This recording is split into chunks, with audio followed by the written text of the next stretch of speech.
अस्सलाम वालेकुम, welcome back to my channel.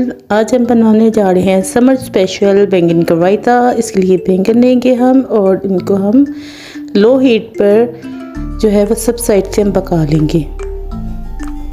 5 से 7 मिनट लगेंगे और ये अच्छे से रोस्ट हो जाएंगे। अब हम ठंडा पानी लेंगे और इन रोस्टेड बैंगन को हम इसमें डिप कर देंगे। जैसे थोड़े से ठंडे होंगे तो हम इसके ऊपर से जो इसकी स्किन है, इसका छिलका है, इसको रिमूव कर देंगे। एहतियात से बिल्कुल इसको ठंडे होने का वेट कीजिएगा और फिर इसके छिलके रिमूव करेंगे। ये देखिए सारे छिलके जो हैं वो रिमूव हो गए हैं इसके। अब हम इसको किसी फोक या चम्मच के साथ जो है इसको हम मिक्स कर लेंगे। ये बैंगन का गूदा रेडी है। अब हम योगर्ट लेंगे, इसमें टमाटर डालेंगे, हरी मिर्चें, प्याज, नमक, ज़ीरा लेंगे हम 1 चम्मच, चाट मसाला डालेंगे इसमें हम थोड़ा सा,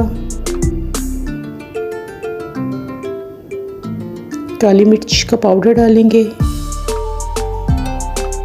और जो हमने बैंगन का जो गूदा हमने रेडी किया था वो इसमें डाल देंगे। अब हमने आलू लिए हैं, उबले हुए आलू है मेरे पास, इसको नमक डाल के बॉईल कर लिया था मैंने। और इस सब चीज़ों को जो है वो हम अच्छे से मिक्स कर लेंगे। जो मेरे चैनल पर न्यू आए हैं वो मेरे चैनल को सब्सक्राइब करें, मेरे वीडियो को लाइक करें और इसको अपने फ्रेंड और फैमिली के साथ शेयर करना मत भूलिएगा। ये हमारा रायता जो है वो रेडी है। इसको अब हम एक बाउल में निकाल लेंगे। अब इसके ऊपर जो है हम दोबारा से जो हमारे पास कटे हुए प्याज, टमाटर, हरी मिर्चें थी वो डालेंगे और साथ में थोड़ा सा जो है वो चाट मसाला डाल देंगे। उम्मीद करती हूँ समर स्पेशल रेसिपी बैंगन का रायता आपको पसंद आया होगा। दुआओं में याद रखिएगा। अल्लाह हाफिज़।